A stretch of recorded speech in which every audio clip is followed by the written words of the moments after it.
वालेकुम। उम्मीद है सब भाई ठीक ठाक होंगे।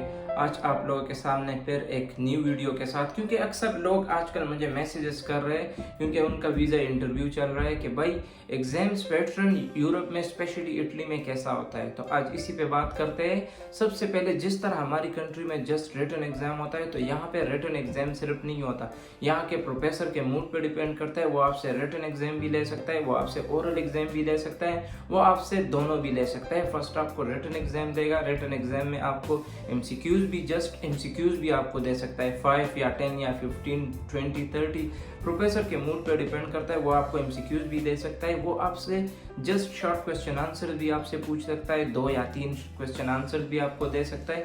प्रॉब्लम्स न्यूमेरिकल, अगर आपको किसी प्रोफेसर ने 2 न्यूमेरिकल्स दे दिए तो आपने फिर उसके बाद रिटन एग्जाम के बाद आपने प्रोफेसर को सेटिस्फाई करना है कि ये मैंने कैसे लिखा, ये फार्मूला कहाँ से आया, ये आंसर मैंने कैसे लिखा, तो आपने ये भी उनको फिर प्रूव करना है। अक्सर प्रोफेसर ऐसे भी होते हैं, पहले रिटन एग्जाम ले लेता है, फिर लिस्ट लगा लेता है कि कौन कौन ओरल एग्जाम के लिए क्वालिफाई कर चुके हैं।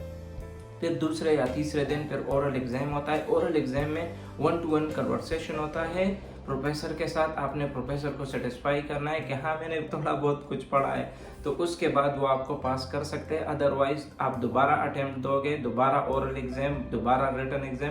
कुछ प्रोफेसर ऐसे भी होते हैं वो जस्ट रिटन एग्जाम ले लेते हैं, या रिटन कुछ लोग लेते भी नहीं है, जस्ट आपसे ओरल एग्जाम लेके आपको पास कर देते हैं। एग्जाम सेशन के लोग अक्सर पूछते हैं, तो आप कल मुझसे एक बंदे ने ये भी क्वेश्चन किया था कि भाई आजकल जो स्टूडेंट्स इटली में है वो हमें ज़्यादा रिप्लाई नहीं कर रहे। तो देखो आजकल इटली में एग्जाम सेशन चल रहा है, जून जुलाई में यहाँ पर एग्जाम सेशन चल रहा होता है। कल मैंने एक दोस्त को मैसेज किया कि भाई यहाँ पे एग्जाम सेशन चल रहा है, इसलिए यहाँ पे जो स्टूडेंट है वो आप लोगों को रिप्लाई नहीं दे रहा है, क्योंकि एग्जाम स्कॉलरशिप के लिए इम्पोर्टेंट है।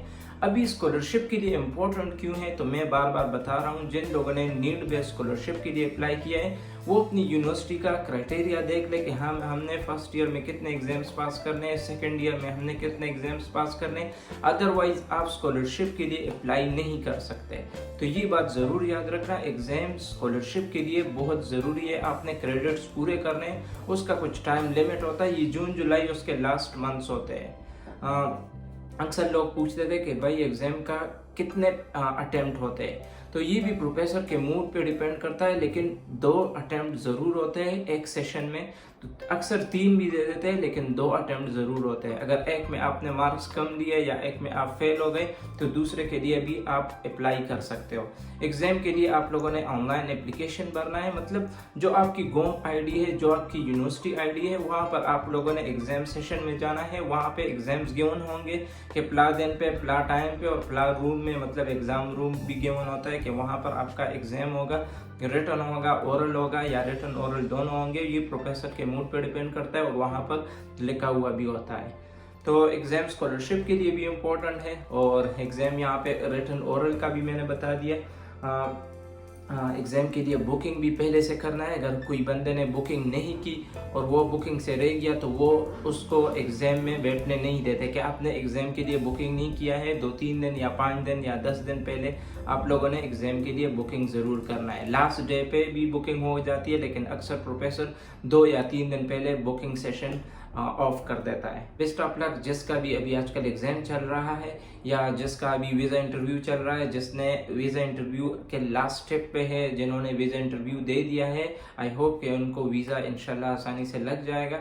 तो मिलते हैं फिर नेक्स्ट वीडियो में, अपने दुआओं में ज़रूर याद रखना। अस्सलाम वालेकुम।